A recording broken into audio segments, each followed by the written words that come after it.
교회 달력이 제 방에 있는데 지난 토요일 날 11월 달 달력 한 장을 찢어서 버렸습니다. 그러니까 이제 2024년도 이제 딱 한 장 달력이 남아 있습니다. 2024년도 지나온 달은 이미 과거가 되어서 우리가 돌아가고 싶어도 돌아갈 수 없는 시간이 되었습니다.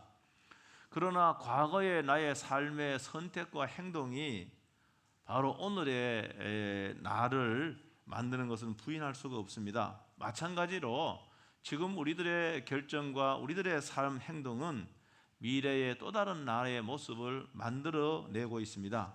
그래서 우리가 지금 여기에서가 중요한 것이죠.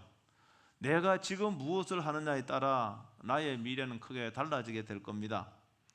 미래에 희망이 있느냐 없느냐, 내가 미래의 희망을 가지고 사느냐에 따라서 지금 여기서 내 선택과 내 행동과 내 태도는 확연히 달라집니다. 그러니까 여러분, 미래에 희망이 있는 사람과 그렇지 않는 사람의 지금 현재의 삶은 현저하게 다르고 또 미래에 다른 결과를 낳게 되는 것이죠. 제가 여러 번 소개했는데 빅토르 에밀 프랑클이라고 하는 사람, 유대인입니다. 오스트리아에서 출생했는데 홀로코스트의 생존자입니다. 그런 유대인 포로 수용소에서 극적으로 살아남아서 세계적인 신경학자가 되었고 또 심리학자가 되었습니다. 그의 로고 테라피 이론은 새로운 제3의 심리 치료 이론으로서 많은 사람들에게 각광을 받았습니다. 그의 책이 한국어로도 번역이 되어 있는데 죽음의 수용소에서라는 책, 저는 그걸 이제 읽어봤는데 그의 말 가운데 여러 가지 유명한 말이 있는데 그 중에 하나를 꼽으라면 이런 말이 있습니다. 미래를 기대해야만 살 수 있는 것이 인간의 특징이다. 그러니까 미래가 없는 사람, 희망이 없는 사람은 여러분 오늘을 온전히 살아낼 수가 없다는 말이죠. 수많은 유대인들은 수용소에서 굶어 병들어 죽어갔으며 때로는 독가스에 희생당했습니다. 그런 말하기를 강제 수용소에서 동료 수감자들이 언제 죽을지 알 수 있었다고 했습니다. 그거는 수감자들이 그들의 미래의 목적이 없을 적에, 희망이 사라질 적에 그들에게는 생명의 불빛이 꺼져가고 있다는 것을 자신은 알아차렸다고 그렇게 말했습니다. 그의 또 다른 말을 인용하면 다음과 같습니다. 이렇게 되어 있습니다. 미래에 대한 희망을 잃은 수용자들은 불행한 결말을 맞았다. 희망을 상실하면서 그들은 정신적인 힘도 잃고 말았다. 그들은 스스로 무너져 내렸으며 정신과 신체가 파괴되는 길로 들어섰다. 여러분, 사람들이 용기와 희망이 있느냐 없느냐가, 내가 희망이 있느냐, 미래에 희망이 있는 사람은 뭡니까? 신체의 면역력이 쭉쭉 올라갑니다. 그런데 삶의 목적이 없어요. 미래에 희망이 없어요. 그러면 면역력도 다운되는 겁니다. 여러분, 면역력이 높아지면 수많은 세균이나 병원으로부터 자기의 몸 건강을 지킬 수가 있습니다. 그런데 면역력이 떨어지면은 뭡니까? 건강을 지킬 수가 없는 게 자연스러운 거잖아요. 그러므로 여러분, 나이에 관계없이 여러분 미래의 목적과 희망이 있다면은 여러분 건강해질 것이고 더 오래 살 겁니다. 여러분, 그러나 같은 연세지만은 반대로 나이와 관계없이 미래에 아무런 목적이 없어요. 희망이 없다면은 여러분들은 면역력이 다운돼서 병에 더 잘 걸릴 개연성이 많고 오래 못 살 개연성도 많은 거예요. 왜 그런가? 면역력의 차이가 생기기 때문에 그렇습니다. 예레미야 29장 11절은 하나님께서 예레미야에게 이렇게 말씀하십니다. 여호와의 말씀이니라. 너희를 향한 나의 생각을 내가 아나니 평안이요 재앙이 아니니라. 너희에게 미래와 희망을 주는 것이니라. 이렇게 말씀하고 있어요. 여러분의 미래의 희망을 주는 분은 누굽니까? 하나님이에요. 여러분의 삶의 목적이 없다, 미래의 희망이 없다, 그건 하나님의 뜻이 아니에요. 하나님이 원하시는 게 아니에요. 여러분, 그러니까 지금 여기에서 여러분 삶의 목적을 발견을 하고 여러분 미래의 희망으로 여러분 살 수 있게 되기를 주의 이름으로 축복합니다. 이스라엘 백성들은요, 애굽에서 노예 생활 한 400여 년 노예 생활을 했습니다. 이제 오늘 본문 보면은 출애굽을 해서 바란 광야까지 왔어요. 바란 광야의 바데스 바네아에는 출애굽한 이스라엘 백성들의 미래를 결정짓는 아주 중요한 장소가 되어버렸습니다. 이 바데스 바네아에서 이스라엘 백성들의 그런 잘못된 태도, 그들의 선택과 행동은 이것 때문에 그들의 미래는 꼬여갔습니다. 하나님께서 약속의 땅 가나안을 미리 정탐하게 했거든요. 왜 그런가 하면은 그 가나안 땅을 정탐하게 하면은 그 땅이 정말 좋은 땅이다 이렇게 해서요, 그들의 가나안 땅으로 부푼 꿈을 안고 그 땅으로 진격하기를 하나님이 바라셨겠죠.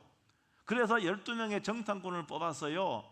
40일 동안 남쪽으로 북쪽까지 다 정탐을 하게 했습니다. 그들이 돌아오면서요, 포도송이가 얼마나 큰지 막대기에 꿰어서 메고 돌아왔다고 성경은 말씀하고 있습니다.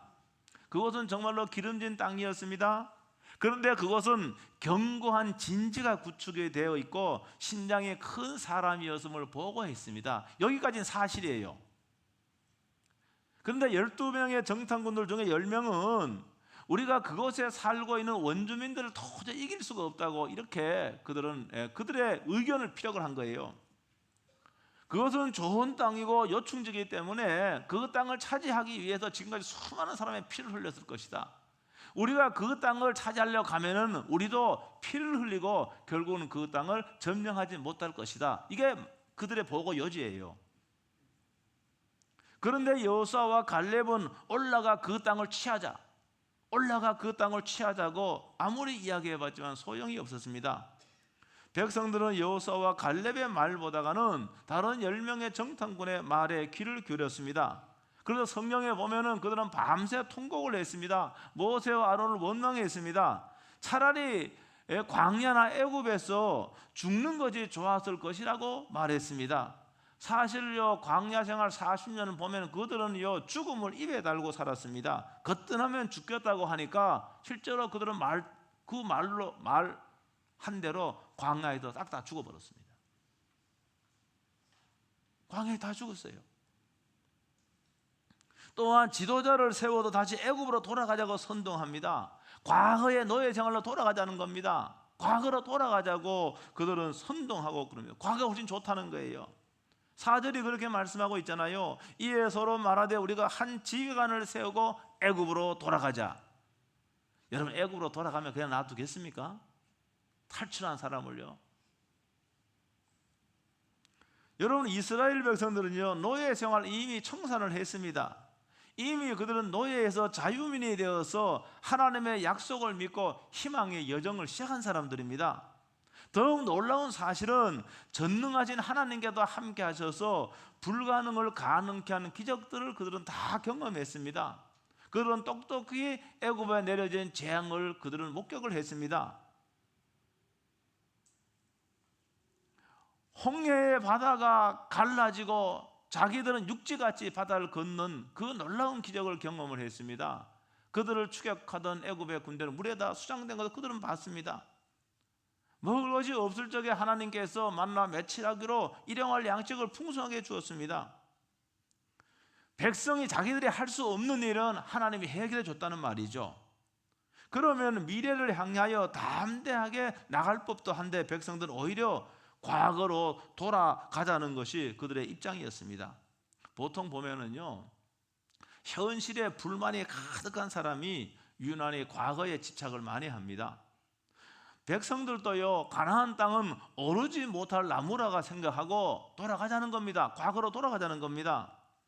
이들에게는 현실에 대한 인식도 잘못되었고 그 다음에 믿음도 없었습니다. 자신의 힘과 능력으로 여러분 올라갈 수 있을지 못 올라갈지는 그건 해봐야 하는 거잖아요. 그건 해봐야 하는 겁니다. 해보지 않고 지레 점령 불가라는 부정적인 결론을 내린 거예요. 여러분, 이 세상에는 온갖 변수가 많습니다. 여러분, 상황이 시시각각으로 변화되잖아요. 과거의 농경사회는 여러분 변화가 별로 없었습니다. 여러분, 그러나 지금은요, 하루가 다르게 우리는 변화에 직면을 하고 있습니다. 그래서 우리는 미래를 예측하기가 어려워요. 예측 못합니다. 할 수가 없습니다. 너무너무 변화가 심하기 때문에 그렇습니다. 그러므로 용기를 갖고 담대한 마음으로 내가 할 수 있는 범위 내에서 미래를 향해 나아가면 됩니다. 왜 경험적으로 보면은 자신이 할 수 없는 거 하나님이 역사해 주셨거든요. 능력으로 함께 해 주셨거든요. 길을 열어 주셨거든요. 그러면은 그 경험치를 갖다가 내가 신앙의 경험을 쌓고 내가 할 수 있는 범위 내에서 내가 최선을 다하고 미래로 나아가면은 하나님께서 역사하실 것이다, 이렇게 생각해야 되는데 그렇게 하지 않았다는 겁니다. 두 번째, 이스라엘 백성 믿음 정말 없었어요. 출애굽은 이스라엘 백성들이 먼저 시작한 것이 아니지 않습니까? 이스라엘 백성들은 노예 생활로 그냥 어떻게 보면은 뭐 힘들지만은 있었지만은 하나님께서 모세를 뽑아서 뭡니까? 이 노예 생활을 청산하도록 그렇게 했습니다. 하나님 먼저 하신 일이에요, 이거는요. 그런데 하나님의 약속에 대한 믿음과 신뢰가 현실의 벽 앞에 완전히 무너져 내렸습니다. 여러분, 오히려 하나님의 말씀, 여러분 하나님의 말씀으로 현실을 바라봐야 되는데 그건 반대였습니다. 이들은. 제가 지난주에도 말씀드렸지만은 우리는요, 하나님의 말씀의 렌즈로 세상을 바라봐야 됩니다. 근데 우리가 어떤 렌즈를 끼냐에 따라 달라지지 않습니까? 제가 만약에 저도 안경을 꼈는데 여러분 붉은 안경 끼면 세상이 다 온통 붉게 보이지 않습니까? 어떤 안경 끼냐 달라요. 그러니까 우리가 말씀의 렌즈로 여러분 이 현실과 상황을 봐야 되는데 이스라엘 백성들은 그렇게 하지 않았습니다. 하나님의 약속이 지금 있고 하나님의 말씀이 있는데도 그 말씀으로 현실을 봐야 되는데 그렇게 하지 못했다는 겁니다. 하나님의 말씀은 늘 현실의 장벽 앞에 두려워 떠는 우리들에게도 여러분 두려워하지 말라라고 그렇게 말하잖아요. 여러분 성경에 보면은요, 하나님 우리 연약함을 너무나 잘 알고 계셔요. 그래서 어떤 분은 말하기를 성경에 두려워하라 말라는 구절이 365군데나 있다라고 말하잖아요. 저는 확인 안 해봤지만 그게 엄청나게 많습니다. 두려워하지 말라. 왜 그런가? 우리 연약함을 알기 때문에, 내가 너와 함께하기 때문에 두려워하지 말라. 현실의 벽 앞에 두려워하지 말라. 그리고 담대하라, 강하라, 담대하라. 계속 하나님이 그렇게 말씀하고 있지 않습니까? 미래는 누구에게나 다가오고 있습니다. 여러분, 미래는 피할 수 없는 여러분 저와 여러분의 시간입니다. 우리는 과거에서 교훈을 얻을 수는 있지만은 과거로 돌아갈 수는 없는 거예요. 제가 어떻게 산을 누비고 물장구 치던 그런 뭡니까? 그때 유년의 시절로 돌아갈 수가 있겠습니까? 그거는 나의 기억과 추억 속에 남아있는 것이, 거기는 절대 돌아갈 수가 없는 겁니다. 과거는 이미 흘러간 물이기 때문에 이 물로 여러분 물레방아를 돌릴 수가 없는 거예요. 그러므로 말씀이라는 렌즈를 통해 현재를 해석을 하고 약속의 땅, 미래로 나아가야 옳은 거예요. 하나님은 본문의 이스라엘 백성들에게 가나안이라는 미래를 약속하셨습니다. 가나안은요, 오늘 본문의 이스라엘 백성들에게 그들의 미래고 그들의 비전이고 그들의 꿈이어야 했습니다. 이 미래가 분명하고 확실한 여호수아와 갈렙 같은 사람은 현실의 벽 앞에 좌절하지 않았습니다. 뭐로? 우리가 올라가자, 우리가 취하자고 했습니다. 올라가서 취하자고 했습니다. 여러분, 그런데 이 10명은 어떻게 됐는가? 이 10명은요, 오늘 본문 민수기 뒤에 가면 14장 37절에 가면은 그들은 재앙으로 죽었다고 기록됐어요. 자연사한 게 아닙니다. 그들은 재앙으로 죽었다. 그리고 그들의 선동에 부안해동한 이스라엘 백성들은 다 광야에서 그들도 죽었습니다. 물론 그들은 자연사했지만은요, 미래가 없고 믿음이 없는 사람들에게는 이거 사실은 죽음입니다. 여러분, 미래가 없다, 희망이 없다, 이런 사람에게 죽음이에요. 우리의 삶의 목적이 없다면은 여러분에게 시간적인 미래가 몇 년 있을지 몰라요. 그러나 여러분 삶의 목적이 없다면은 여러분에게도 희망이 없는 겁니다. 미래의 희망이 없다면은 삶의 동력은 떨어지는 겁니다. 미래의 희망이 없는데 어떻게 삶의 동력이 생기겠습니까? 미래의 꿈이 있고 비전이 있으면은 삶의 동력이 여러분 생기게 될 것이고, 희망이 없다면 삶의 동력은 점점 떨어지게 될 것이고, 여러분의 삶은 지금보다 더 쪼그라들게 될 겁니다. 나아가서 여러분 하나님과 성경에서도 점점 멀어질 개연성이 많이 있습니다. 여러분에게는 삶의 목적이 분명하다면은 현재의 시간을 좀 더 의미 있게 보내게 될 겁니다. 이들의 미래는 지금보다 훨씬 더 좋아질 겁니다. 여기에 여러분이 믿음이라는 무기가 장착이 되면은 여러분 결코 후회하지 않는 미래를 차지하게 될 겁니다. 우리의 여러분 미래는 저절로 얻어지는 것이 아닙니다. 우리의 희망이 저절로 얻어지는 것이 아닙니다. 여러분 힘이 하나도 들지 않는 것도 아닙니다. 때로는 힘이 들 겁니다. 여러분 장애물과 어려움이 없는 것도 아닙니다. 장애물도 있고 어려움이 있을 수 있습니다. 여러분 그때마다 과거에 집착을 하고 과거를 회상한다면은 그는 결코 미래로 나아갈 수가 없습니다. 그러므로 오늘 저와 여러분들이 하나님의 뜻인 우리에게 미래의 희망을 주는 것이기 때문에 여러분 목적을 갖고 삶의 의미를 찾고요. 뭡니까? 계속 미래로 나아갈 수 있게 되기를 주의 이름으로 축복합니다. 그리고 특별히 하나님께서 우리가 용기를 주기 때문에 담대하라는 말은 뭡니까? 그러니까 용기를 가져란 말 아닙니까? 담대하라, 용기를 가져라. 내가 너와 함께하기 때문에 하나님의 말씀이요 내 속에 역사한다고 한다면은 우리는 그 말씀에 의지해서 용기를 갖고 어떤 어려움이 있어도 여러분 미래의 여러분 꿈을 향해서 나아갈 수 있습니다. 이거는 나이와 상관없습니다. 내 이제 70 살았는데 내가 뭘 할 수 있느냐? 여러분 아니에요. 얼마든지 여러분 70이 돼도 이런 80이 돼도 90이 돼도 여러분의 할 일은 얼마든지 있습니다. 그거 주님께 한번 물어보세요. 주님 제가 무슨 일을 해야 하나님께 영광이 되겠습니까? 물어보세요. 진지하게 물어보세요. 하나님 말씀을 찾아보세요. 그러면 말씀하신다니까요. 그거를 나의 꿈으로 삼고 그걸 나의 미래로 삼고 지금에 안주하지 말고 여러분 미래로 나아갈 수 있기를 주의 이름으로 축복합니다. 기도하겠습니다. 오늘 말씀 생각하면서 1분 동안 한번 통성을 한번 기도하겠습니다.